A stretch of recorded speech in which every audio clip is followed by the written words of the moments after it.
First dry roast பண்ணுற மசாலாலேருந்து ஆரம்பித்தோம். So ஒரு பேன்லேயோ கடாயிலையோ தேவையான அளவுக்கு முழு தனியா, முழு மிளகு, ஜீரகம், அதுக்கப்புறம் சோம்பு, வரமிளகாய், தேவையான அளவுக்கு முந்திரி, இது எல்லாத்தையும் ட்ரை ரோஸ்ட் பண்ணணும். ட்ரை ரோஸ்ட் பண்ணிவிட்டு ஆறுனதுக்கப்புறம் அரைச்சிக்கணும்.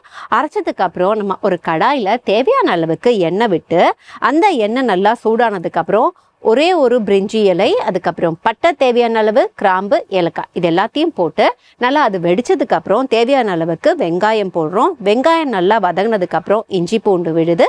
இஞ்சி பூண்டு விழுதுக்கப்புறம் தக்காளி தேவையான அளவுக்கு போட்டு தக்காளி கொஞ்சம் வதங்கணும்னு உப்பையும் போட்டு தக்காளி வதங்கினதுக்கப்புறம் தேவையான அளவுக்கு மஞ்சள் தூளை ஆட் பண்ணிட்டு க்ளீன் பண்ண சிக்கனை அப்படியே ஆட் பண்ணிடணும். சிக்கனை ஆட் பண்ணதுக்கப்புறம் அப்படியே கொஞ்ச நேரம் அதை குக் பண்ண விட்டுட்டு அதுக்கப்புறம் தேவையான அளவுக்கு உப்பையும் போட்டு காரத்துக்கு மிளகாத்தூளை ஆட் பண்ணிட்டு அந்த சிக்கனை கொஞ்ச நேரம் குக் பண்ணிட்டே இருக்கணும். சிக்கன் ஓரளவுக்கு குக் ஆயிடுச்சுன்னு தெரிஞ்சதுக்கு அப்புறம் தேவையான அளவுக்கு தண்ணி ஆட் பண்ணணும்.